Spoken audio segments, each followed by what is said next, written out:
Moi, je suis prête. T'es prêt? Ouais, moi, je suis super prêt. Mais comment tu gagnes ta vie? Faut bien te faire du business. J'aime bien mon petit truc. Ouais. Tu l'aimes pas? Si. Ok, je te remets Mais comme non, ça. remets-le simple.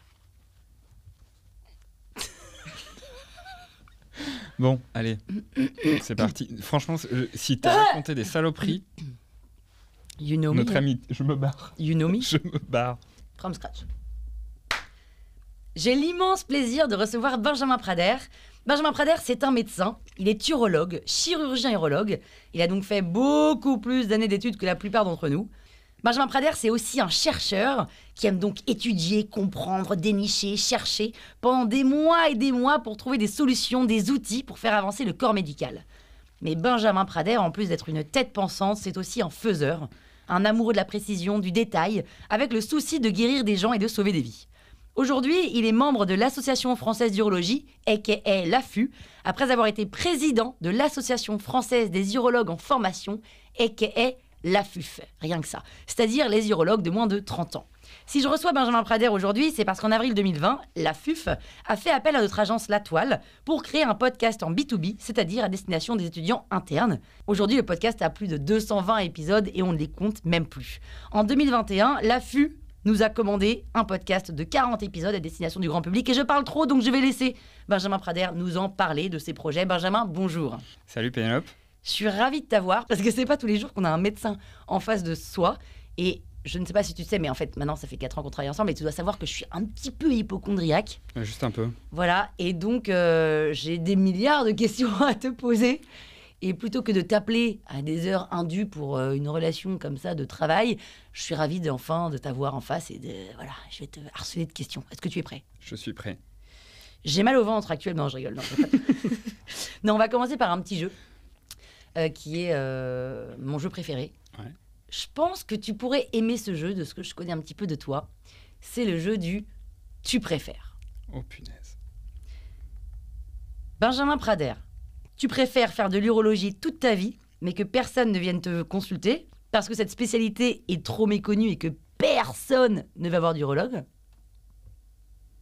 Ou arrêter complètement l'urologie, mais en fait, les gens se rendent compte de l'importance de cette spécialité, ça devient the spécialité, et tout le monde veut voir des urologues, mais toi, tu as arrêté. C'est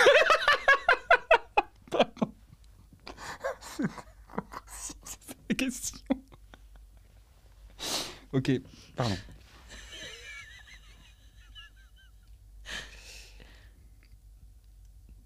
Tu veux que je te la refasse? Bah c'est surtout qu'elle est bizarre cette question quand même, non? Benjamin, Ouais. cette question, elle est pas si bête, parce qu'un psychologue ou une psychologue pourrait te dire qu'elle est même assez fine. Finalement, est-ce que tu préfères pratiquer parce que c'est ça qui t'anime, même sans patient? Ou finalement, ce qui t'intéresse, toi, c'est les patients? En fait, je peux pas vraiment répondre à ta question, donc c'est vraiment une bonne réponse de jésuite, de bon médecin. Quand tu lui demandes est-ce que je vais survivre et qu'il te répond je sais pas encore. On dit plutôt réponse de Normand, non? Non, on peut aussi dire réponse de jésuite, mais on dit ce qu'on veut de toute façon. Parce qu'en fait, si tu veux, je pense que quand même notre métier, c'est d'être avec les gens et d'être à leur contact. Et pourtant, mais Dieu sait que j'aime ma spécialité et que c'est pour ça que je me réveille le matin et que je suis content d'aller voir mes patients, etc. Mais je crois que avec mon expérience, ce que j'aime le plus, c'est d'être avec les patients. Donc si tu me demandes de faire mon métier, mais de pas de voir de patients, ou pas faire mon métier et voir des patients qui vont pas me voir non plus, en fait, je peux pas te répondre. Parce qu'en fait, la seule chose que j'aime, c'est finalement, avant tout, c'est de voir les malades. C'est de voir les malades ou c'est de les opérer? C'est de voir les patients, d'être avec eux, d'être à leur contact. Et évidemment, je suis un chirurgien. Donc moi, ce que j'aime, c'est quand même utiliser mon savoir, mon expertise chirurgicale pour traiter mes patients. Et alors, je crois que tout urologue est chirurgien. Et oui. Est-ce que ça veut dire que tout cardiologue est chirurgien cardiologue et que tout nananana? Alors non, pas du tout. Donc là, on va reprendre depuis le début. Les urologues, c'est une des rares spécialités qu'on appelle médico-chirurgicale. C'est-à-dire qu'on peut voir un patient et pas décider de l'opérer et de le traiter simplement, soit par des règles hygiéno-diététiques, soit par des traitements médicamenteux, et pas forcément les opérer. Et c'est ça qui est génial dans cette spécialité, si tu veux. C'est qu'on n'est pas juste des chirurgiens. On est des chirurgiens, mais on est aussi des médecins. C'est-à-dire qu'on a toutes les armes pour traiter le patient et pour essayer de guérir nos patients avec toutes les armes qui existent aujourd'hui en médecine. Des médicaments, la chirurgie, et ça nous permet en fait de rester ouverts avec un arsenal thérapeutique incroyable que n'ont pas les autres spécialités. Il n'y a que 2 autres spécialités qui sont considérées comme médico-chirurgicales. C'est l'ophtalmologie, même si ce n'est pas la même chirurgie quand même. C'est-à-dire que quand on va chez l'ophtalmo, lui, derrière, il peut chirurgiquer. Il peut aussi opérer les gens, effectivement, mais il peut aussi les traiter médicalement avec des petits collyres, des choses comme ça. Et puis, les ORL aussi sont considérés comme des spécialités ou des spécialistes médico-chirurgicaux, c'est-à-dire qu'ils peuvent opérer et traiter leurs patients simplement avec des médicaments. Et attends, excuse-moi. Et quand tu vois un cardiologue, le cardiologue, il te prescrit des médicaments parce que tu as de l'hypertension, parce que tu as fait un infarctus, mais il ne va pas aller t'opérer. C'est le chirurgien cardiaque qui va opérer.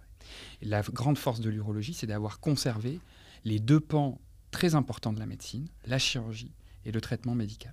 Question, l'ORL, quand il opère de l'oreille ? De l'oreille, du nez, de la gorge. Et tu vois, non mais, toi, ma question, elle te paraît bête. Non. Mais je pense que tous les gens qui nous écoutent, ils allaient dire comme moi l'oreille. De la même façon, et on va y revenir, mais pas tout de suite, Benjamin Prader, l'urologue. Attendons de voir. Mais je ne suis pas sûre que tout le monde qui écoute ce podcast et tous ces gens en France savent exactement de quoi traite l'urologue.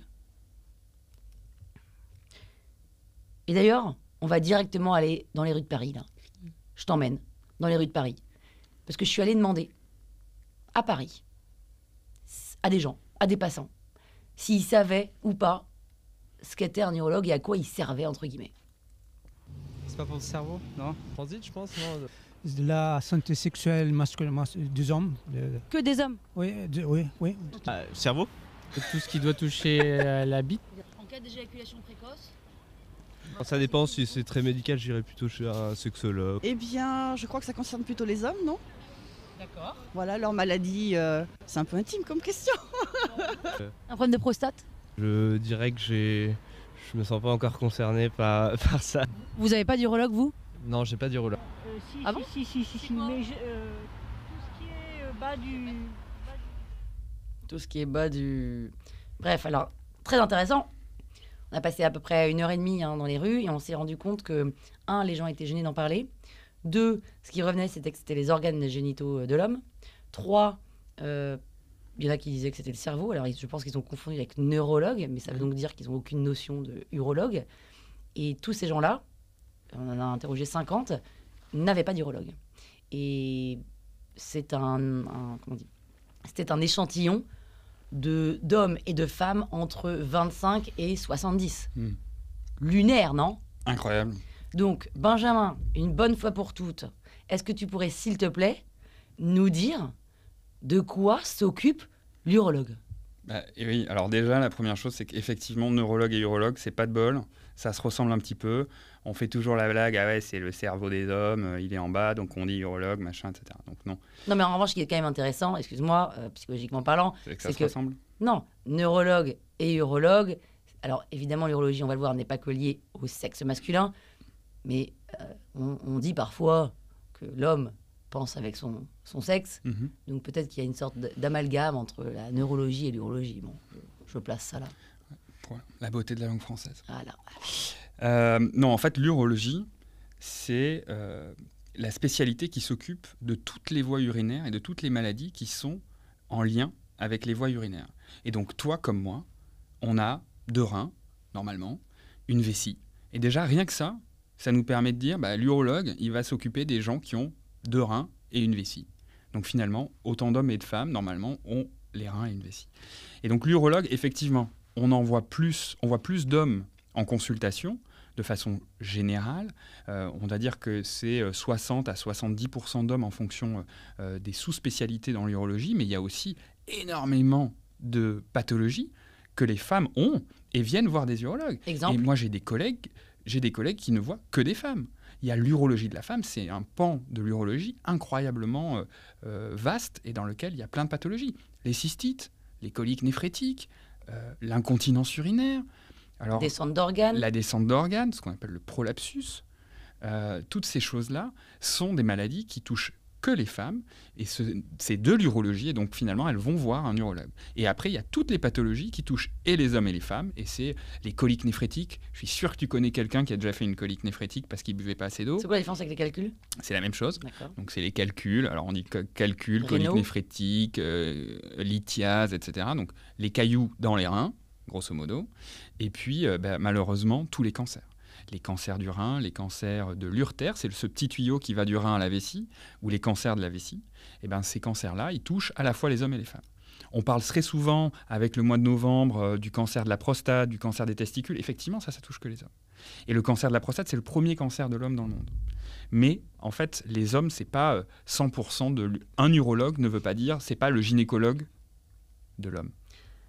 Et donc, du coup, il y a les hommes, majoritairement, quand même, ils consultent des urologues pour leur partie génitale. Alors, ils consultent pas leurs hommes. Non, les hommes, ils consultent pas les urologues pour leur partie génitale. Ils consultent pour les parties génitales en général quand ils ont entre 15 et 40 ans parce qu'ils ont des boutons sur le zizi, parce qu'ils ont mal au testicule droit puis sur le testicule gauche, ou qu'ils ont l'impression que leur zizi il est trop grand, trop petit, etc. Mais en vrai, la plupart des patients, quand est-ce qu'ils consultent? Ils consultent beaucoup plus tard, plutôt vers l'âge de 50 à 60 ans, parce qu'ils ont des problèmes pour faire pipi. Et puis parce que parfois, ils ont des questions vis-à-vis du dépistage dans le cadre du cancer de la prostate. 50 ans, non, l'âge? Oui, c'est 50 ans, exactement. Et donc finalement, en fait, nous, on a plutôt des hommes mûrs, comme on pourrait dire, qui viennent nous voir parce qu'ils pissent trop la nuit, etc. Ils ont des problèmes pour faire pipi. Donc finalement, notre patientèle, elle est très large. Elle va de 15 ans avec le jeune ado qui a des problèmes au niveau des testicules, etc. Mais ça peut aussi être l'éjaculation précoce, les troubles de l'érection. Il ne faut pas oublier que 25% des patients de plus de 40 ans ont des troubles de l'érection. Donc c'est énorme, c'est 1 énorme. sur 4. On est 2 dans la salle. Mais... Messieurs, pas de panique, vous n'êtes pas seuls. Exactement. Pourquoi est-ce que tu crois qu'il y a une méconnaissance et un tabou autour de cette spécialité? Justement, c'est vachement intéressant ce que tu dis et ce que disait la dame. Et j'ai remarqué que la dame qui a dit que c'était un tabou, que c'était les parties intimes, c'était pas une des plus jeunes que tu as interviewées a priori. Et ça, c'est parce que finalement, il y a eu pendant très longtemps, les hommes, ils parlent pas de leur santé. Ils aiment pas dire qu'ils vont pas bien. Déjà, de base, ils aiment pas dire qu'ils vont pas bien. Et alors, quand ça commence à parler de choses qui sont pas très, on va dire, sexy, j'ai des troubles de l'érection, j'éjacule trop vite, je mets 2 heures à pisser, je me lève 4 fois la nuit, évidemment, personne ne va en parler. Est-ce que c'est lié, c'est très bizarre ce que je veux dire, mais est-ce que ça touche à leur virilité? Forcément, ça touche à leur virilité quand tu bandes plus parce que pour des raisons X et Y, il y a une dysfonction érectile. Évidemment, tu n'as pas envie d'en parler, tu n'en parles pas à ton voisin, tu n'en parles peut-être à ton meilleur ami et tu n'oses parfois même pas en parler à ta femme. Donc ça, c'est des vraies questions et si tu veux, il y a un espèce de dogme autour de la santé de l'homme qui fait que comme ça touche à cette virilité-là, finalement, ils n'osent pas consulter, ils n'osent pas en parler et quand ils vont voir un urologue, souvent, ils vont le voir peut-être un peu en douce, ils vont pas forcément amener leur femme, etc. Parce qu'il y a une certaine honte. Mais ça, c'est des choses qui sont quand même en train de changer. On le voit avec l'évolution de la société. On va dire qu'il y a une espèce d'émancipation autour de la santé. Santé mentale aussi. De la santé mentale. Et il y a vraiment des choses qui se sont passées et on voit que maintenant, on peut parler librement de troubles érectiles, d'éjaculation précoce. On en parle de plus en plus. Et tu vois, là, par exemple, à partir du mois de novembre, il va y avoir le mois de la santé masculine où justement on va essayer de casser un peu ces tabous, de libérer la parole parce que trop souvent les hommes en fait ils n'aiment pas parler d'eux et l'urologie est là justement pour les aider à récupérer une certaine santé mentale et physique vis-à-vis de ces troubles par exemple de l'érection, même si c'est pas que ça. J'entends qu'ils n'osent pas en parler, etc. Mais si jamais ils devaient en parler, j'ai envie de me dire qu'ils n'iraient pas voir un urologue, ils penseraient qu'il faut aller voir un sexologue. Il y a quand même une méconnaissance de la spécialité dans sa globalité. Ouais, oui, parce qu'en fait, finalement, quand est-ce que tu vas voir l'urologue? De principe, au départ, tu vas le voir assez tard. Dans la vie d'un homme, l'urologue arrive très très tard. Et donc, très souvent, on va dire dans la pensée globale, les gens, ils se disent, je vais aller voir un sexologue parce que mon zizi marche pas. Alors qu'en fait, avant la sexologie, c'est plus une approche via la psychologie des problématiques sexuelles, alors que l'urologue, lui, il va avoir une approche au départ médicale, vérifier qu'il n'y ait pas de dysfonction métabolique, par exemple, c'est-à-dire des problèmes de sanguin, des problèmes hormonaux. C'est clinique du corps, voilà, la clinique du corps. Et puis, si ça passe pas, et ben derrière, l'urologue, parfois l'urologue est aussi sexologue, et ben il va aider les patients à retrouver une sexualité épanouie. L'urologue est toujours sexologue? Non, Ah, certains urologues sont spécialisés vont faire une spécialisation en sexologie et en andrologie, Voilà, qui est une surspécialisation ou une sous-spécialité, ça dépend comment on parle, mais moi je préfère dire une surspécialité de l'urologie, où on va vraiment se focaliser sur les problèmes érectiles, les problèmes d'éjaculation, mais aussi les problèmes de procréation. On n'en parle pas souvent. Ça aussi, c'est un gros tabou. Souvent, on dit, l'infertilité. On parle souvent de l'infertilité de la femme. Mais l'infertilité masculine, c'est une grosse part. Attends, problème de fertilité, femme ou homme, on va voir un urologue. Alors, moi, je reçois toujours les couples dans le cadre de l'infertilité, parce que quand tu fais un bilan d'infertilité à un couple, eh ben, évidemment, on va tout de suite voir la femme. Et ça, c'est des mentalités. Je pense qu'il y a beaucoup de choses à dire sur pourquoi ce serait la femme et pas l'homme. Mais bizarrement, c'est souvent la femme qui va d'abord voir son gynéco.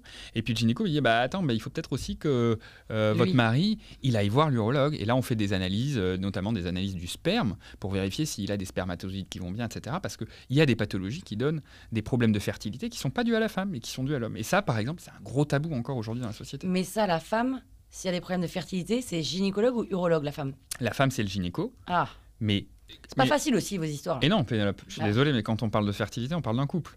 Et quand il y a un couple, il faut que la femme aille voir le gynéco et l'homme va voir l'urologue. Et pourquoi est-ce qu'elle ne pourrait pas aller voir l'urologue?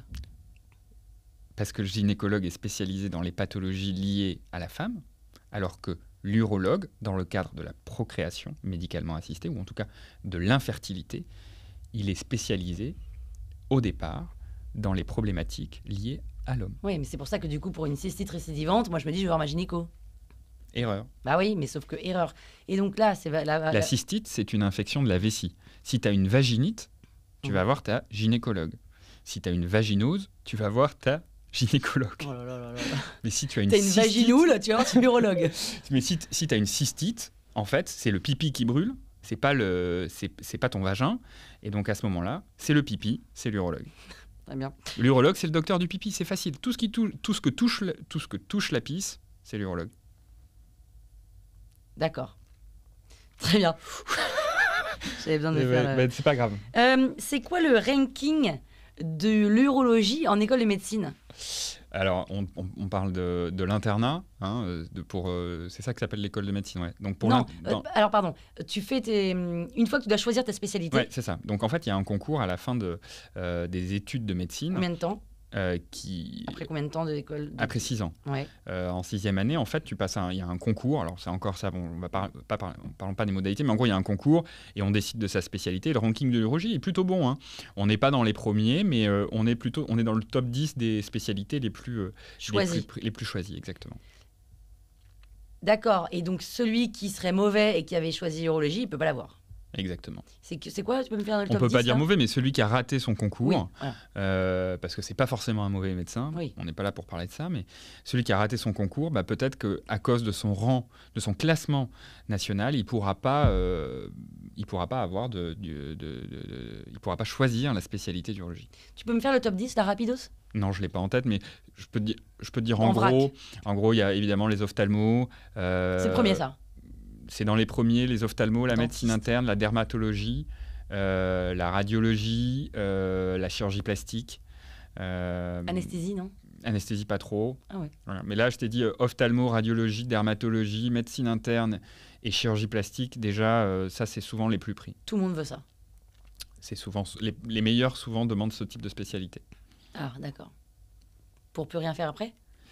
Parce que Non, c'est sûrement très intéressant et c'est aussi bien rémunéré. Donc, je pense qu'il y a un peu de ça. Mais après, je ne suis pas là pour en décider. Moi, je suis tombé amoureux de l'urologie au tout début de mes études de médecine. Donc, Alors voilà, justement, comment est-ce qu'on tombe amoureux d'une spécialité qui parle de zizi? Pardon. En fait, l'urologie, effectivement, c'est pas très sexy quand on parle comme ça. Et moi, j'étais étudiant en première année de médecine et j'avais envie d'aller voir une spécialité parce que tu vois, tu es sur les bancs de l'amphi et tu n'as jamais vu un médecin, en fait. Tu n'as jamais mis une blouse, etc. Et là, en fait, c'est ma mère qui me dit « Ah bah tiens, j'ai un pote médecin, si tu veux, il te prend demain dans son cabinet. » Ok, j'y vais, boum. Et là, le mec, cabinet, urologie. Et je dis « Ok, qu'est-ce que tu fais ?» Là, je vais mettre des caméras dans les zizi des messieurs pour aller regarder dans leur vessie. Et je vois le mec en train de mettre une caméra avec un patient qui n'avait pas l'air très serein. Mais pas à la main, au bistouri, là. À la main. Comment ça? Il a une caméra dans la main. Il a une caméra dans une main. Une petite caméra. Une petite caméra dans la main. Il a une 4K. Il a une petite caméra dans la main. Il est en train de mettre la caméra dans le zizi d'un monsieur. Donc il le met dans le zizi d'un monsieur pour aller voir dans la vessie. Et il m'explique pourquoi il fait ça, etc. Attends, je comprends pas. Où? Il met la caméra dans l'urètre. Mais ça fait mal. Ça fait pas mal, c'est sous anesthésie locale et on le fait aussi chez la femme. Et d'ailleurs, ce jour-là, en fait, je vois il est en train de faire des examens et puis il met une caméra pour regarder dans la vessie d'un homme, puis dans la vessie d'une femme, etc. Et puis il m'explique pourquoi il fait ça, etc. Et la pathologie qu'il y a derrière. Et il me dit, voilà, ce monsieur, il a un cancer et je suis en train de regarder pourquoi il a un cancer, etc. Et finalement, il me montre tout ça et puis je me dis, en fait, c'est vrai que c'est un peu chelou parce qu'il voit des gens à poil toute la journée. Puis toi, t'es pudique, t'as 19 ans, tu sais pas ce que c'est, quoi. Et tu t'es là, tu te dis, mon Dieu, pourquoi il fait tout ça, etc. Et puis après, il me dit, viens, allez, on va au bloc opératoire, on va opérer. Et là, je me retrouve dans un bloc opératoire et il prend un bistouri et il ouvre le ventre du patient et il m'explique, regarde, ça c'est la vessie et ça c'est son ventre, etc. etc. Puis moi, j'étais là, j'ai dit, c'est incroyable. Et puis la journée continue, le mec, il était super actif et tout. Puis on sort du bloc opératoire et puis il me dit, allez, viens, j'ai encore quelques consultes, tu vas te mettre à côté de moi, tu vas écouter ce que je raconte avec les patients. Et puis là, je le vois qui parle avec le patient et et puis entre les patients, tu vois, il m'explique, il me dit, alors lui, il a un problème d'érection, tu vois, donc sur plein de trucs, il se pique dans la verge pour avoir des érections et tout. J'étais là, mais qu'est-ce que c'est que ce métier et tout. Où, le matin, il met des caméras dans la vessie, début d'après-midi, il ouvre un ventre, le soir, il parle avec des malades, etc. Mais en fait, ça m'a un peu fasciné, cette espèce de légèreté vis-à-vis d'un espèce finalement d'un tabou. Il avait une légèreté dans sa parole face à un tabou complet. Ça décomplexe. Et ça décomplexe complètement le truc. Et puis petit à petit, en faisant mes études de médecine, je me suis rendu compte que j'adorais la chirurgie et que j'étais fait pour ça et que je voulais être chirurgien, mais je voulais pas perdre mon côté médecin. Et finalement, quand j'ai commencé à bosser les pathologies de l'urologue, j'ai trouvé ça trop bien. Et quand j'étais étudiant en médecine, tout d'un coup, je suis parti dans un service d'urologie à Toulouse. Et là... le coup de cœur, quoi. Les mecs étaient trop sympas, c'était pas des mecs qui se la pétaient, genre je suis un chirurgien, reste dans ton coin, ils étaient trop cool. Et le contact avec le patient est incroyable. Parce que c'est vrai que quand on est urologue et qu'on voit un homme qui vient pour des troubles urinaires, il y a un moment, c'est terrible, mais on est obligé de lui faire... Quoi? Le toucher rectal. Quel rapport avec le trouble urinaire? On va aller palper la prostate. Et pour palper la prostate, il faut mettre un doigt dans les fesses. Oui, mais quel rapport la prostate et les troubles urinaires? Parce que quand la prostate grossit, les gens ont du mal à faire pipi. La prostate, en gros, c'est un principe du tuyau qui se bouche. Plus la prostate grossit, le tuyau se bouche et donc l'urine passe moins bien. Pour vérifier comment est la prostate, on fait un toucher rectal pour vérifier qu'il n'y ait pas de cancer et pour regarder la taille de la prostate. En consultation? En consultation. Avec un gant? Avec un gant et même de la vaseline, parce qu'on est hyper sympa. Mais en fait... tu te dis, c'est quand même incroyable. Attends, excuse-moi, il est accroupi? Il est comment? Ça dépend des techniques. Toi, ta technique, c'est quoi? Debout. Debout? Debout, les mains sur le bureau. Et les jambes écartées? Et les jambes écartées. Très écartées. Et tu lui écartes les fesses? Et je lui écarte les fesses, ouais. Enfin, avec la main gauche? Je lui écarte pas les... Non, mais je lui écarte pas les fesses, mais oui, effectivement, je mets mon doigt dans son anus pour aller regarder la prostate et évaluer la taille de la prostate et vérifier surtout qu'il n'y ait pas de cancer de la prostate. Et là, avec un doigt, tu peux, toi, savoir s'il a un cancer? Exactement. Un doigt suffit. Mais c'est dingo! Ouais. Et ça, t'as pu... Alors, ça suffit pas, évidemment, à faire le poser le diagnostic. Mais tu peux dire, oulala. Je me dis, oulala, ça sent pas bon, je vais lui faire des examens complémentaires. Et tout ça, c'était juste pour te dire, juste pour finir sur ça, parce que je trouve que c'est hyper important. L'urologue, c'est comme le gynéco. Je pense que vous allez chez le gynécologue à partir du moment où vous êtes adolescente, tu vois, et donc les nanas, même si c'est pas agréable, elles vont chez le gynéco. Et c'est quelque chose qui est rentré, qui est perpétuel, si tu veux. Tous les ans, ou tous les 2 ans, tu vas voir ton gynéco, tu te mets à poil. Allez-y, tous les ans. Tous les ans, tu vas voir ton urologue, tu vas voir ta gynéco ou ton gynéco, et tu te déshabilles et tu as un examen génital. Et chez l'homme, ça n'existe pas. Donc, si tu veux, quand tu as un homme qui arrive, qui a 50 ans, qui parle qu'il a des troubles de l'érection, machin, et puis tu lui dis, bah, écoutez, monsieur, je vais venir vous examiner. Et là, tu lui expliques que tu dois mettre ton doigt dans ses fesses, alors que c'est des tabous. Tu casses des tabous. Et c'est pas une question de sexualité, en plus. Hein, c'est vraiment, c'est des tabous. Et donc là, bah, voilà, les patients sont obligés de se livrer complètement. Ouais, ils se mettent complètement à nu. Et donc, il y a une espèce de... relation qui est assez étrange, qui se crée tout d'un coup. Parce qu'en fait, on rentre dans leur intimité et on doit les forcer à casser un tabou d'un seul coup. Ils te font confiance. Et finalement, ils me font confiance. Et t'as mis combien de temps avant de pouvoir être assez pro pour dire, en mettant un doigt, là, c'est bon, il y a un truc... Rapidement en fait, non, mais parce que c'est intéressant, parce qu'en école de médecine, tu l'apprends, c'est théorique, non? Non, alors ouais, on te dit, bah, quand tu touches comme ça, c'est comme ça. Puis oui.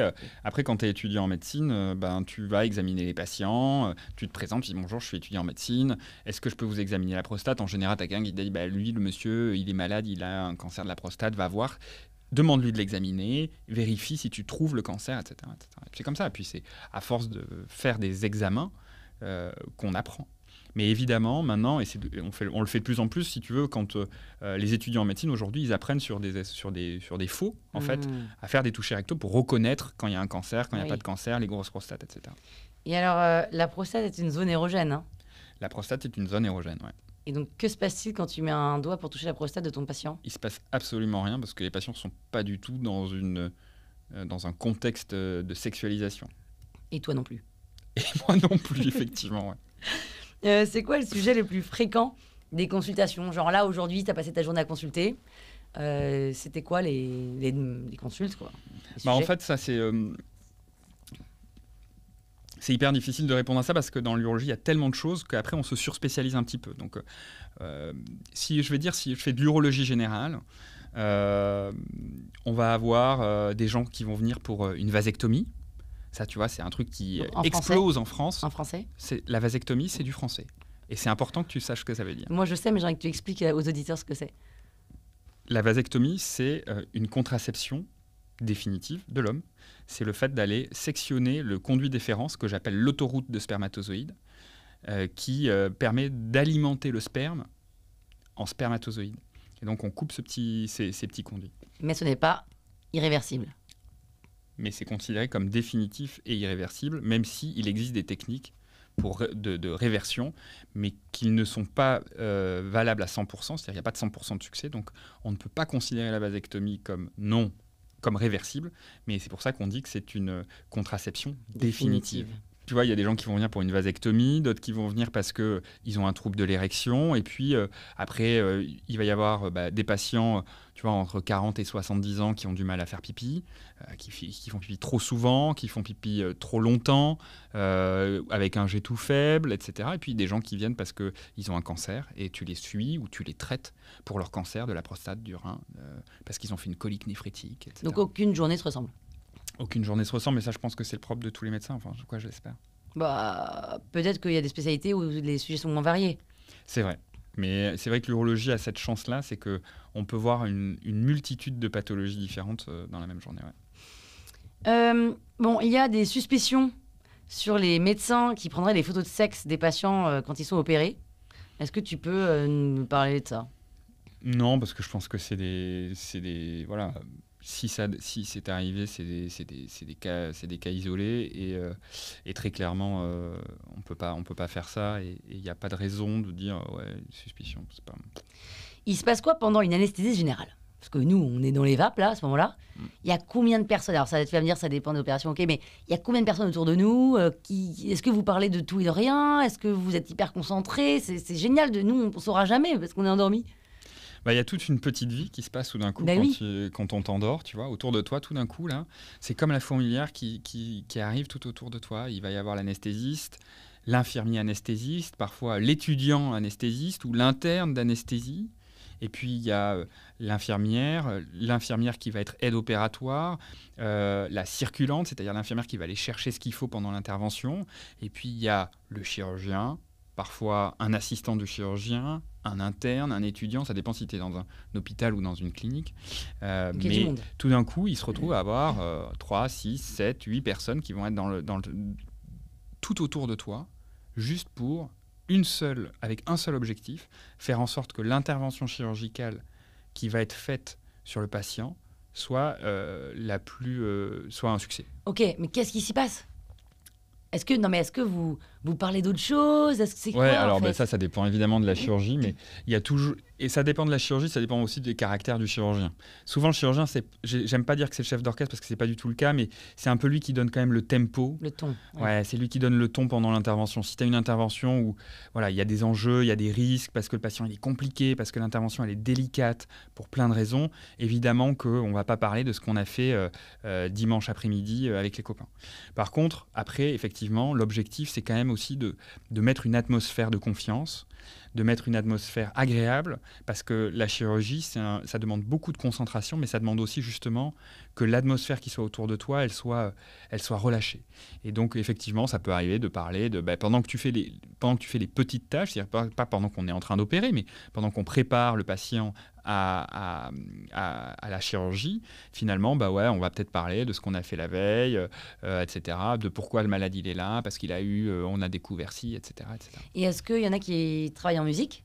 Ouais, moi ça m'arrive très souvent de parler de travailler en musique, effectivement. Quel genre de musique ? Ça dépend de la chirurgie que j'ai à faire. Mais en général, je mets une petite playlist sur Vendredi Spotify. sur mer, ouais, voilà, j'ai ma petite playlist. En fait, c'est la même que celle que je mets quand je cours. Ah oui, d'accord. Ouais. Et du coup, tu imposes à toute ta troupe cette playlist. Exactement. Et quand il y a un chanteur qui décède, je passe la journée avec que des musiques de cette playlist. Ah, l'enfer. Ouais. Et tu es un peu le chef, enfin le chirurgien est le chef. Tu veux pas dire que c'est le chef d'orchestre, mais c'est quand même un peu le chef de son opération. Et donc tout le monde est à sa merci. C'est-à-dire C'est-à-dire on n'est pas à la merci. Non, mais tu peux pas dire est-ce qu'on peut changer la musique, quoi. Si, tu peux dire que il y a des fois où je me rappelle de fois où les infirmiers disent là c'est plus possible, il faut que tu changes, on n'en peut plus Benjamin. Donc. Mais dans l'idée, on est en mode c'est le chef, c'est lui qui le manie tout. C'est pas le Manitou, c'est juste que c'est vrai que finalement le chirurgien c'est celui qui réalise le geste le plus délicat pendant l'intervention chirurgicale. Il y a les anesthésistes, tout le monde a un rôle. Mais le chirurgien reste celui qui fait l'acte le plus délicat. Et donc il faut qu'il soit dans des bonnes conditions malgré tout.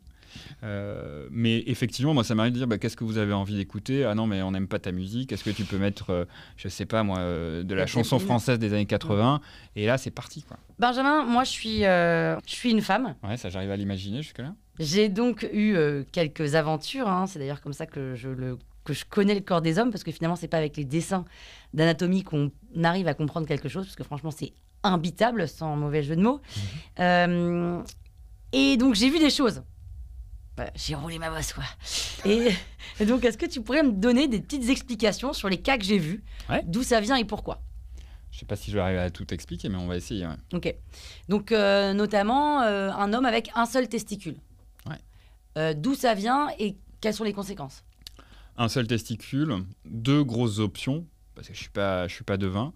Soit on en lui a enlevé un, parce qu'il avait un cancer du testicule, ou parce qu'il a eu une torsion du cordon spermatique, c'est-à-dire qu'il y a une espèce de flip du testicule qui fait que l'artère qui irrigue le testicule se coince complètement, se bouche, et le testicule se nécrose. Et ça arrive par hasard. Et ça arrive par hasard. Ça peut nous arriver là, paf, maintenant. Là, demain, tu peux avoir un seul testicule. Si je vais tout de suite à l'hôpital, normalement, on me le sauve.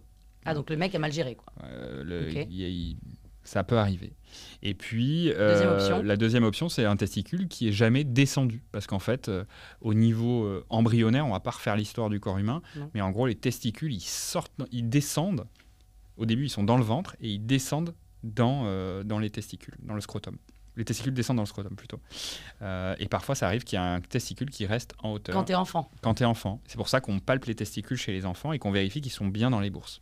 Et si on s'en occupe pas enfant, là, ça veut dire que lui, on s'en est pas occupé quand il était enfant. Ça peut arriver. Alors, en général, quand même, au bout d'un moment, les gens censés vont voir un urologue quand il n'y a qu'un seul testicule. Hein. C'est comme quand tu n'as qu'une oreille. En général, tu te poses la question de savoir pourquoi il n'y en a qu'une. Ça, et toi, donc, comme du coup, c'était conséquence juste pour dire qu'effectivement, les testicules qui ne sont pas descendus, ça augmente le risque de cancer du testicule. D'accord, mais en termes de stérilité? Et ça diminue la stérilité. Après, quand tu n'as qu'un testicule, tu peux avoir une fertilité totalement normale. Ah d'accord. Voilà. C'est pas parce qu'il n'y a qu'un testicule que tu as moins de fertilité. Il y a un risque d'avoir moins de fertilité, mais ça ne veut rien dire. Ok. Deuxième cas que j'ai vu, parmi les nombreux, les testicules, 3 testicules. Alors, le mec qui avait 3 testicules, il y en avait probablement un qui n'en était pas. Ah. Donc, Et donc c'était quoi? t'as vraiment vu Un kyste? Soit c'était un kyste, Enfin, effectivement. c'était un gros truc qui était un peu plus petit, c'est vrai. Ouais, bah, ça s'appelle un kyste de l'épididyme. La plupart du temps, c'est ça. veut dire J'ai quoi? le souvenir d'un patient qui avait demandé un 3e testicule. Donc lui, on lui avait mis un faux testicule en silicone, tu vois, comme les prothèses mammaires. Ouais. Et pourquoi il voulait un 3e? Je l'ai pas demandé. C'était pas mon patient. D'accord.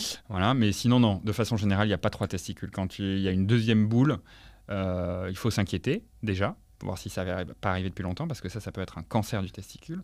Et puis si c'est là depuis longtemps, en général, c'est un kyste. Et les kystes, on s'en fiche. D'accord. Et qui on s'en fiche? Il faut Les quand même kystes, on s'en le fiche. péter, non? Non, pas forcément. Oh, comme ça. Donc, Si ça fait pas mal, si ça fait rien, on n'y touche pas. D'accord. 3e chose que j'ai pu voir, à de nombreuses reprises, on en a parlé, mais c'est un vrai sujet, et je pense que c'est bien que tu passes un petit peu de temps, même si on est au courant que l'urologie n'est pas focus que là-dessus, l'éjaculation précoce. Partir de combien de temps on dit que c'est précoce? Ça touche combien de personnes en France? Tu l'as déjà dit, mais c'est bien de remettre un petit coup là-dessus. Et ensuite, comment ça se fait, d'où ça vient et comment est-ce qu'on peut le travailler? Alors, en gros, l'éjaculation précoce, c'est quand on n'arrive pas à avoir un rapport satisfaisant qui dure au moins 30 secondes. Donc 30 secondes, c'est pas beaucoup. Hein. Mais, Un rapport satisfaisant, c'est-à-dire que tu dois jouir, Voilà, tu jouis dans les dans premières les 30 secondes. premières secondes. D'accord. Et ça touche, tu l'as dit tout à l'heure, une personne sur 4. Un J'ai homme joui. sur 4. J'ai joui. Moins de 30 secondes. Ouais, et ça peut toucher. Alors, les troubles de l'éjaculation, c'est effectivement, ou les éjaculations précoces. On considère une éjaculation précoce pathologique quand c'est dans les 30 premières secondes, mais il y a des gens qui vont considérer qu'ils sont éjaculateurs précoces après 1 minute de rapport. C'est pour ça que je parle de qualité du rapport. Le plus important, c'est la qualité du rapport ressenti par la femme et par l'homme par rapport à la durée. Oui, parce que si la femme, ça lui va au bout de 30 secondes, tout va Si bien. elle prend son orgasme dans les 15 premières secondes Tout va et bien. que lui aussi, il n'y a pas de raison de se poser de questions. La problématique, elle est dans un peu plus loin quand il y a une éjaculation précoce qui rend les gens Frustré. frustrés et que le rapport n'est pas satisfaisant. Autre chose, le sexe tordu. Le zizi La tordu. maladie de la péronie. La maladie de la péronie. Ouais. Donc ça, c'est des plaques en fait, qui calcifient au niveau de la verge, au niveau des corps caverneux notamment. Et finalement, en fait, ça fait un espèce d'effet de levier. Et donc, quand la verge qui est au repos flasque, avec cette petite plaque toute dure dessus, quand elle se met en érection, et ben, la plaque ne bougeant pas, et ben, ça va dévier l'axe de la verge. Compliqué. Et ça arrive dès le plus jeune âge? Voilà, non, alors ça n'arrive pas dès le plus jeune âge, hein, ça commence souvent, l'âge d'incidence c'est vers 35-40 ans, et après ça touche effectivement pas mal d'hommes. Mais parce que moi, donc, dans nos podcasts, j'ai pu aller interroger du coup des professeurs urologues et des docteurs aussi. Et quand il y en a qui étaient spécialisés dans la maladie de la péronie, et ils me racontaient que ça pouvait aussi être à la suite d'un trauma à 50 ans, d'un coup, trauma dans la vie, psychologique, bam, le sexe tord. Ah ouais, bah écoute, je sais pas. Toi, ta spécialité, c'est plutôt les reins, non? Moi, je suis plus dans la vessie et les reins, ouais. Ouais, c'est ça. Mais en vrai, les traumatismes, par contre, ça donne des maladies de la péronie. Exemple, tu as un rapport et puis il y a un trauma, ça peut arriver, une position un peu abracadabrantesque, un trauma Ouais, mais physique. moi, je vais comprendre que c'était un trauma psychologique. Alors peut-être que certains traumas psychologiques peuvent favoriser le développement de la maladie de la péronie, mais c'est souvent déjà des traumas physiques qui vont entraîner des maladies de la péronie. Ouais. Benjamin, on a demandé à ChatGPT de nous donner 10 bonnes raisons de consulter un urologue. Qu'est-ce que tu crois qu'il a dit? Vous avez un trouble de l'érection, vous avez un cancer, vous voulez vérifier que vous n'ayez pas un cancer de la prostate, vous avez des calculs dans les reins, lithiase rénale colique néphrétique. Ouais. 10 bonnes raisons, hein, tu m'as dit. Vous avez vous avez de l'incontinence urinaire. Vous avez un problème à la vessie. Vous avez un problème au niveau, je dirais, un cancer, quel qu'il soit, un cancer de l'urologie, donc un cancer du rein, un cancer de la vessie, un cancer de la prostate, un cancer du pénis, un cancer des testicules. J'ai du sang dans les urines. Que faire ? Il faut voir un urologue tout de suite. Bon, en gros, c'est ça, mais quand même, ce qui est fou. Problème urinaire, infection urinaire, etc. Ok, mais il n'y a pas du tout, ok, il y a la vessie, ok, les calculs rénaux, ok, tout ça, donc ça concerne les femmes, mais il n'y a pas un truc spécial femme, il n'y a pas des centres d'organes, il n'y a pas tout ça, on n'en parle pas. ChatGPT, il n'en parle pas. Ouais, parce que je pense que, effectivement, la patientèle féminine dans l'urologie, comme je te le disais, c'est plutôt 30% de notre patientèle, 30 à 40%. Et donc, oui, effectivement, comme on s'occupe principalement, quand on parle d'organes génitaux, de l'homme, et que les femmes, c'est plutôt pour les problèmes d'incontinence, qui sont aussi un tabou. En fait, on est un peu une spécialité médicale du tabou. Tout le monde va raconter qu'il a une hypertension artérielle ou qu'il va voir Il n'y a pas qui n'arrive pas à pisser. ou qu'elle va voir sa gynécologue pour un frottis. Oui. Personne t'entendra jamais à un repas de famille le tonton qui va dire « Ah, je suis allé voir l'urologue, il m'a fait un toucher rectal pour vérifier que j'avais pas de cancer de la prostate. » On n'a pas du tout parlé de ces podcasts finalement. Ouais. Parlons-en. Les podcasts, je pense que moi j'ai adoré et c'est très drôle qu'on en parle parce que je me rappellerai toujours de ce jour où je me suis dit j'ai écouté un podcast et puis je crois que c'était un de tes premiers podcasts sur Pénélope là. Et je me rappelle, je me suis dit mais en fait c'est un super média qu'il faut qu'on puisse utiliser pour faire de l'éducation. Et je me suis dit, pédagogie. C'est pour la pédagogie, c'est hyper cool. Parce que le format s'y adapte, parce que le format, il est simple. Il peut être long comme il peut être très court. Bon, après, je ne vais pas te faire la vente du podcast à la reine du podcast, mais en gros, je me suis dit que c'était vraiment bien adapté. Et puis c'était dans l'air du temps, c'était le renouveau du podcast il y a 4 ans, je pense, 4-5 ans. Et à ce moment-là, j'étais président de l'Association française des urologues en formation, la FUF. Et à la FUF, on s'est dit, tiens, on va faire des podcasts pour informer, pour former nos internes, en fait, nos collègues qui sont internes. Et pour ça, on va faire un format court, parce que l'interne, il court partout, il ne faut pas longtemps. Et c'est là qu'on s'est dit, on fait un format court. Et je t'avais eu au téléphone, on s'est contacté. Et tu m'as dit, ouais, 7 minutes, boum, 3 questions. 3 réponses d'un expert et on y va, on avance. Et je me rappelle très bien à l'époque, nous on était une petite asso, on est une asso d'interne, tu vois, on n'avait pas un radis. Et donc je suis allé voir des partenaires en leur disant j'aimerais bien faire des podcasts. Non, j'aimerais bien former les jeunes avec un nouveau média. Et je leur ai dit moi ce que je veux faire c'est des podcasts. Et tout d'un coup, en fait, je parlais plus à des médecins. Je parlais à des mecs qui étaient au market dans des labos pharmaceutiques. Et eux, ils ont vu la golden mine. Ils ont compris qu'il y avait un truc à faire avec les podcasts. Et en fait, c'est comme ça que ça a démarré. C'est-à-dire que les mecs m'ont dit « Ah ouais, trop bonne idée, les podcasts. » Alors, parce que moi, j'en parlais, les mecs disaient « Mais c'est quoi le podcast ? On s'en fout, c'est quoi leur truc ?» et tout. Les podcasts, ça n'a jamais marché. Apple, ils ont dit il y a 10 ans, ça ne marchait pas. Bon. 20 ans. 20 ans, ok. Et là, tout d'un coup, les labos ont dit « Ouais », parce que les mecs étaient dans le market, ils étaient dans la pub, donc ils savaient ce que c'était. Ils avaient compris que ça revenait. Et donc, on a commencé. Et là, finalement, je me rappelle, on a lancé les premiers au tout début du Covid. Donc, c'est avril 2020. Avril 2020. Et là, mais en fait, c'était le jackpot. C'était un moment où les mecs avaient du temps, on pouvait communiquer, machin, etc. Et boum, c'est parti.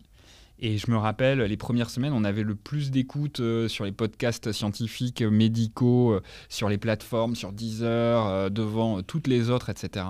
C'est quand même très innovant. Et vous êtes la première association à faire des podcasts. Ouais, je pense qu'on était vraiment en tout cas dans les toutes premières assos médicales à se lancer pour faire du podcast éducatif. Et en fait, depuis des années, on faisait des trucs hyper chiants en présentiel, hyper compliqués, qui coûtaient cher à produire, etc. Et tout d'un coup, en fait, le podcast, c'est avoir ton key opinion leader de la spécialité qui vient te parler dans tes oreilles pendant que tu fais tes courses, quoi.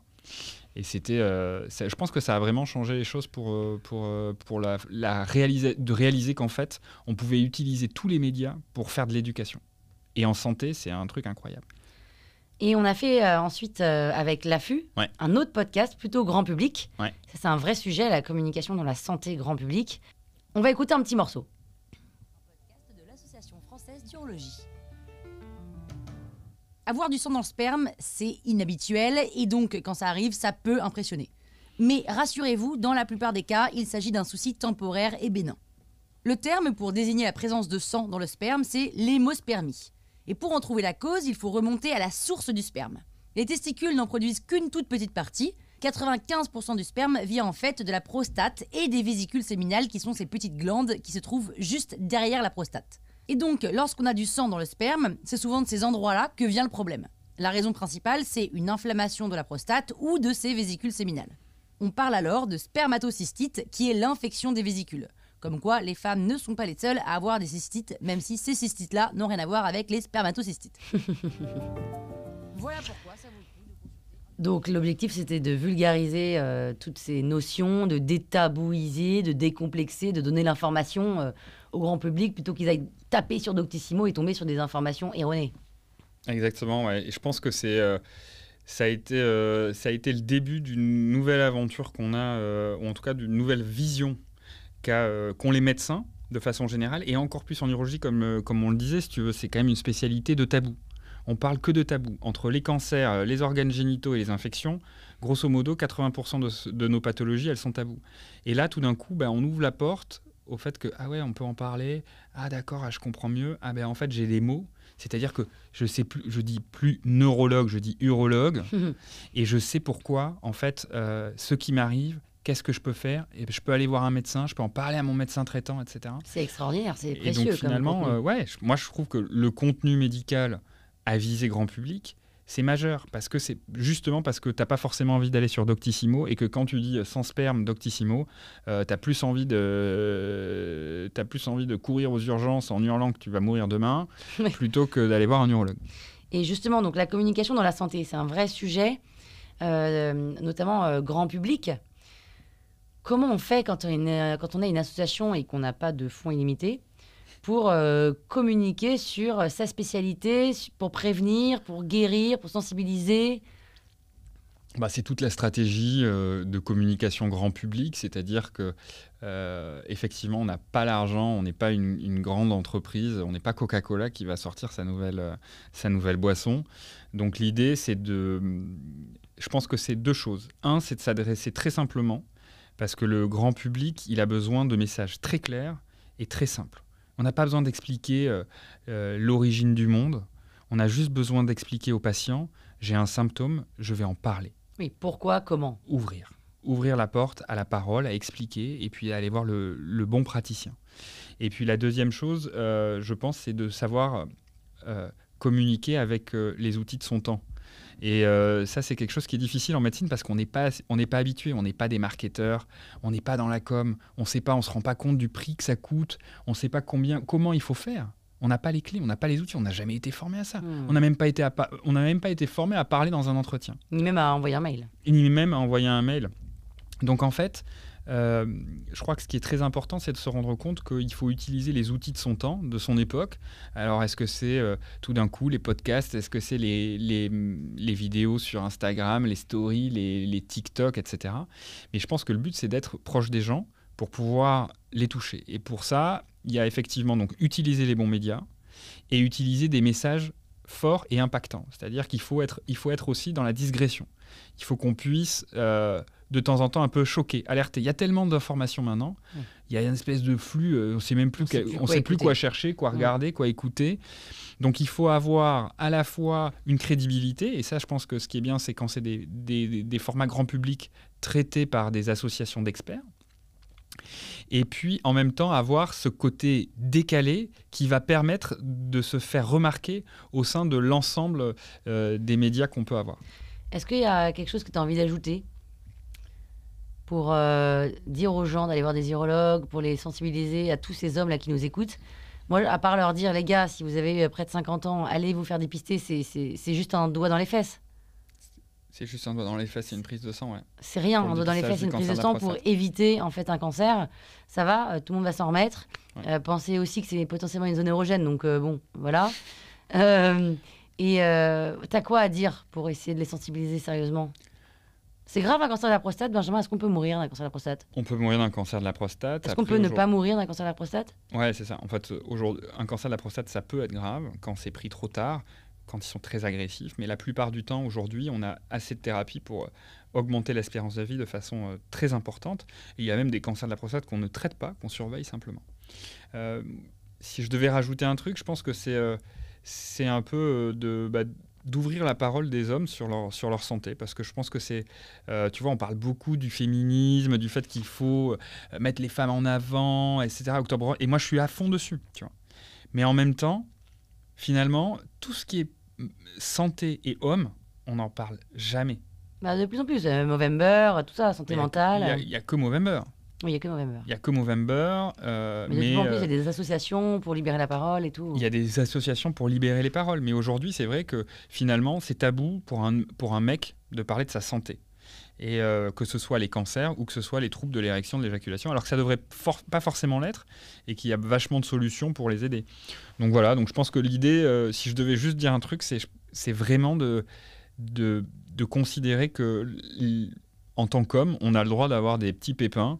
Des petits pépins ou des gros, que ce soit avec son zizi ou avec ses reins, et que dans ces cas-là, il y a un patient, une spécialité qui est référente, c'est l'urologie, et qu'il faut en parler avec son médecin traitant. Alors il y a un vrai sujet sur les sportives et l'incontinence urinaire. Est-ce que tu peux nous en parler, d'autant que en plein dans les JO, là, il y a débat. Il y a des bas, il y a des hauts et il y a des bas, et surtout l'incontinence, l'incontinence urinaire et le sport, c'est deux choses qui sont hyper liées et dont on a essayé de parler un petit peu cette année, parce qu'en fait, effectivement, il y a beaucoup de femmes qui ont de l'incontinence urinaire, qu'on appelle incontinence urinaire notamment d'effort. Il y a beaucoup de femmes qui présentent une incontinence urinaire lorsqu'elles font du sport, c'est-à-dire que quand elles se mettent à courir, faire du trampoline, ou tout simplement quand elles portent un pack d'eau, ou se lèvent de leur fauteuil, vont avoir quelques gouttes d'urine qui vont tomber dans leur culotte, et qui donc doivent mettre des protections. Maladie hyper taboue, tu t'en doutes, surtout quand ça t'arrive à 35 ou 40 ans, parce que tu as eu un gamin, etc., et que finalement, il y a quelques fuites. Et du coup, souvent, ces patientes-là, elles ne veulent pas en parler, elles n'en parlent pas. 2, elles arrêtent de faire du sport. Pourquoi elles arrêtent de faire du sport? Parce qu'elles ont de l'incontinence. Tu arrêtes de faire du sport, tu prends un peu de poids, tu perds confiance, vachement confiance en toi. Et donc, en fait, l'idée, c'est de dire que quand on fait du sport et qu'on a de l'incontinence urinaire, il y a plein de moyens de traiter cette incontinence urinaire, en commençant par des règles hygiéno-diététiques, par aller voir un kinésithérapeute, et puis plein d'autres traitements qui existent pour la prise en charge de l'incontinence urinaire. Et donc, effectivement, je pense que c'est hyper bien d'en parler avec tous ces JO où tu vois toutes ces nanas qui font des sports incroyables et qui exercent une pression abdominale sur la vessie quand tu contractes tes abdos, etc. Et donc, il y a des risques d'incontinence et ça se traite. Et donc, l'idée, c'est de dire il ne faut jamais arrêter le sport parce que vous avez de l'incontinence. Il faut voir un praticien pour essayer de traiter cette incontinence, mais surtout continuer à faire du sport. Mais ça veut dire que les sportifs de haut niveau sont plus touchés que les autres? Pas forcément, mais effectivement, il y a des risques sur certains sports de développer une incontinence urinaire supplémentaire. Notamment les sports où il y a une contraction abdominale, les sports de levée, les sports de poids, qui peuvent aussi augmenter le risque de surpression abdominale. Et puis après, il y a plein d'autres facteurs de risque dans l'incontinence urinaire. Il y a la façon dont tu as accouché, la taille du bébé, après si tu n'es pas sportif, le surpoids, ça augmente le risque d'incontinence, etc. Il y a plein de choses qui rentrent en jeu. Quoi qu'il en soit, le message c'est de dire si tu fais du sport et que tu as de l'incontinence, va voir quelqu'un, mais surtout n'arrête pas le sport parce que le sport c'est bon, même pour l'incontinence. Est-ce qu'il y a des urologues qui sont présents pendant les JO? Non, parce qu'en fait l'urologue c'est pas une spécialité d'urgence, excepté 2 choses, la colique néphrétique. Les fameux calculs rénaux. Les fameux calculs rénaux. Qui font, paraît-il, j'en ai jamais eu, thank God, mais au pire, c'est apparemment pire qu'un accouchement. Alors moi, j'ai pas eu d'accouchement, mais j'ai eu des coliques néphrétiques, et je peux te dire qu'effectivement, c'est terrible. Pourquoi est-ce qu'il y a 2 mots, là, calculs rénaux et colique néphrétique? Parce que la colique néphrétique, c'est le symptôme du calcul qui va se bloquer. Ah. D'ailleurs, j'aimerais juste qu'on revienne sur ces calculs rénaux ou coliques néphrétiques. Ouais. Colique, et pas colite. Colique. Ouais. Comme une colique, comme une colique. Comme une colique, ouais, mais sauf qu'on dit colique. Mais ça s'écrit pareil. Et elle est néphrétique. Néphrétique, comme les nappes phréatiques. Frénatique. Benjamin, moi j'ai eu un ami qui a eu des calculs rénaux et qui, en allant aux toilettes, tout d'un coup, a éjecté un petit caillou. Ouais. Et il n'avait pas compris d'où ça venait, il a cru que ça venait du plafond et tout, il n'a pas vu le truc arriver. Donc il allait mettre sa main dans la cuvette, il allait récupérer le petit caillou, on dit caillou, mais il me dit, c'était un caillou, c'était un gravier, ça faisait un vrai gros bruit de gravier. Comment on explique qu'on a du gravier dans le corps ? Ah, c'est hyper simple ça. En fait, ce qui s'est passé pour ton pote, c'est qu'il a uriné un calcul. Donc le calcul, il a été fabriqué dans le rein, il est descendu du rein jusque dans la vessie par le petit tuyau qui est l'urtère, et c'est dans ce tuyau que se bloque le calcul et que se crée la colique néphrétique, la douleur. Et puis une fois qu'il est dans la vessie, le calcul en général, hop, il sort, et donc en fait quand tu pisses, quand tu urines, tu vas uriner ton calcul. Et alors pourquoi ? En fait, moi je prends toujours cette métaphore, c'est un petit peu comme quand tu prends un comprimé effervescent, tu le mets dans un verre d'eau et tu mets juste un tout petit peu d'eau. Qu'est-ce qui va se passer ? En fait, le comprimé, c'est très blanc et ça va tout s'amasser au fond comme un tas. Et c'est exactement pareil avec le principe de la colique néphrétique. C'est-à-dire que tout ce que tu manges, tout ce que tu bois va être à un moment filtré par les reins. Les reins, tu sais, c'est la station d'épuration. C'est là où tout se filtre. Et si tu bois pas assez, il y a plein de sédiments qui vont se créer, si tu veux, de calcium, etc., d'oxalate. Je vais passer les détails techniques, mais en gros, si tu bois pas beaucoup, tout ce qui va être filtré va se concentrer, ça va s'agréger et ça va fabriquer ce qu'on appelle les calculs. Et donc, ces espèces de petits rochers, c'est tout simplement ça. C'est comme quand tu laisses ton... Et la chose qui est intéressante à regarder, c'est quand je te dis cette métaphore avec le comprimé effervescent, quand tu mets peu d'eau, tu vois qu'il y a tout qui s'agrège au fond du verre. Et quand tu remplis ton verre, tu vois plus rien. Et quand tu vois plus rien, ça veut dire que finalement, c'est exactement pareil avec les calculs. Plus tu bois, moins tu as de risque de faire de calculs parce que tu vas diluer tous ces petits atomes de calcium, etc. Et ils vont partir tout seuls. Est-ce que tu crois que Obélix avait des calculs rénaux et c'est pour ça qu'il portait autant de menhirs ? Peut-être que ces menhirs étaient en fait des grands calculs. Ne penses-tu pas ? Je n'ai pas du tout la métaphore. Par contre, l'obésité est un facteur de risque de maladie lithiasique. Là, je reprends mon air sérieux de scientifique. Par contre, le mec qui porte des calculs, Mais ce que je veux dire pas, tu te rends compte que c'est assez extraordinaire de se dire qu'on peut produire des cailloux, quoi, et des rochers. On peut produire des rochers, L'homme peut produire des rochers. Mais aux dépens de ses reins. Aux dépens de ses reins, mais en fait, si on en est à se dire qu'on peut produire des rochers, est-ce qu'on... De la même façon qu'on fait des bébés, on fait des rochers des bébés. Est-ce qu'on peut pas... Il n'y a pas un jour où on va se dire, tiens, on produit de l'herbe, quoi. Est-ce qu'il n'y a pas des choses nouvelles un peu cheloues comme les rochers ? Toi, ça te fait marrer. Excuse-moi, Benjamin, vous ne l'entendez pas, mais il rigole, il s'étouffe dans sa barbe. Mais moi, j'ai appris que très récemment, cette histoire de caillou, il m'a dit c'était un caillou, il m'a tapé le truc, c'était un caillou. Ouais. Et en fait, est-ce qu'il n'y a pas d'autres choses qui sont des maladies un peu plus rares ou des pathologies un peu plus rares qui sont un peu surprenantes comme ça ? Dans l'urologie ? En urologie, non, pas tant que ça en fait. Tu peux faire pipi de drôles de couleurs, tu peux faire pipi violet, tu peux faire pipi orange. Orange, violet. Ouais. D'accord, c'est en fonction de la betterave qu'on voit. Exactement. D'ailleurs, pourquoi est-ce que quand on boit de la betterave, notre pipi est violet ? Parce que les colorants qui colorent la betterave sont filtrés par le rein et ressortent dans l'urine. Donc en fait, c'est le principe du... Et pourquoi quand on mange une tomate, c'est le principe filtré ? du sachet de thé. Le sachet de thé, il diffuse et ça met la couleur dans ton eau. Et pour la betterave, c'est exactement pareil. C'est-à-dire que les colorants qui colorent la betterave ne sont pas absorbés par le tube digestif. Pourquoi ? Plus que la tomate ? Je sais pas. Ah. Dis donc, Benjamin. Non, mais la meuf, elle essaye de me faire dire des trucs que je sais pas. Bah oui. Je sais pas. Mais quand tu manges des betteraves, tu pisses violet. Et pourquoi est-ce que tu sens l'asperge quand tu manges des asperges ? Même chose, c'est parce qu'il y a une molécule, une protéine dans l'asperge qui est dégradée quand elle est filtrée par le rein.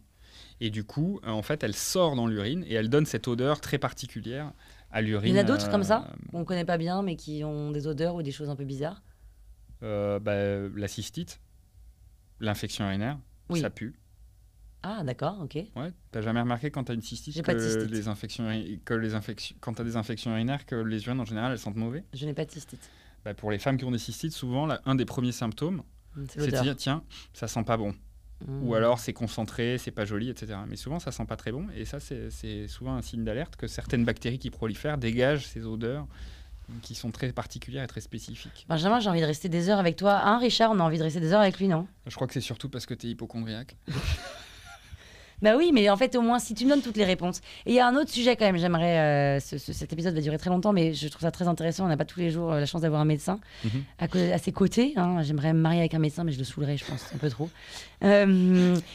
Je sais que les médecins sont sans affect parce qu'ils traitent des maladies, de morts, etc. toute la journée et que quand ils t'annoncent des maladies, ils sont vraiment, excusez-moi, mais vraiment pas du tout diplomates. Et ça, il y a un vrai sujet. Moi, j'aimerais lancer une sorte de pétition, voire même une association contre ces médecins qui annoncent des mauvaises nouvelles, sans que ce soit très grave, mais des nouvelles, sans prendre de gants, alors que pourtant vous en prenez tout le temps des gants.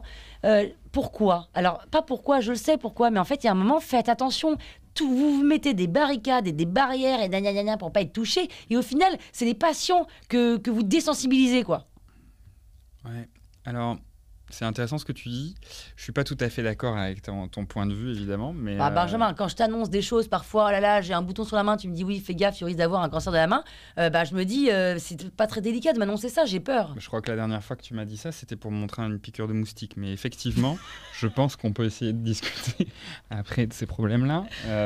Non, je pense que c'est une vérité. Mais finalement, avant tout, je comprends tout à fait ce que tu dis et on doit beaucoup travailler là-dessus parce que très clairement, moi, j'ai jamais été formé. Je pense que j'ai eu 30 minutes de formation sur 15 ans d'études. Sur comment on annonce des choses aux patients. Sur l'annonce du cancer. Il n'y a pas des psychologues en internat? Non, moi j'avais fait 30 minutes, je me rappelle très bien, avec des acteurs de théâtre qui nous avaient expliqué cette sensation de sentir s'il faut être proche, s'il ne faut pas être proche. La première chose à faire, et la première chose à dire surtout, c'est que notre métier, c'est un métier humain. On est dans le contact en permanence. Et qui dit humain dit tous différents. Et donc, c'est comme, je sais pas, tu te fais arrêter par un flic, il y a des flics qui sont méchants et des flics qui sont gentils, attention, etc. on parle pas de la même chose. Non, je sais. Mais on est tous humains. Et donc, en fait, on va tous avoir une sensibilité différente. On va tous avoir des moments différents. Et ce qui est difficile, c'est qu'en médecine, on ne nous apprend pas à nous auto-gérer. Il y a à aucun moment. Quand t'es un manager, marketeur, etc., tu fais des séminaires entiers sur savoir si t'es rouge, jaune, vert, bleu, ce que tu veux, comment manager, comment comprendre le mec à côté de toi, etc. En médecine, zéro. La plupart du temps.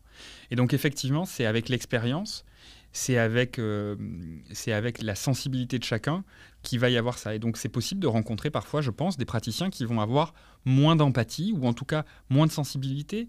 Mais je crois aussi que quand tu dis ça, il ne faut pas oublier que quand on est dans une relation médecin-patient, on est dans une relation. Et que comme dans toutes les relations, ça peut matcher, ça peut pas matcher.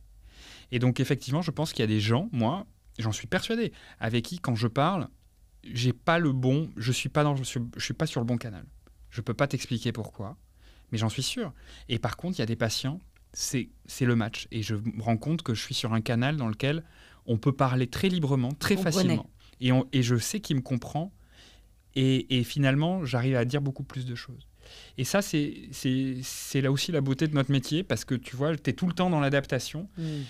Et tous les praticiens ne sont pas forcément là-dedans. Et je pense qu'on a effectivement beaucoup à apprendre du travail personnel sur cette annonce. Mais c'est quoi ça? C'est le ministère de la Santé qui devrait dire, OK, maintenant, il y aurait 1 heure par semaine des cours sur... Le ministre de l'Éducation et de la Santé, ouais, les deux. Et pourquoi personne se mobilise pour ça? Il y en a, évidemment, mais tu vois, moi, par exemple, je me rappelle quand j'étais quand j'étais étudiant en médecine, l'annonce diagnostique du cancer, c'était 3 pages d'un bouquin que j'apprenais par cœur.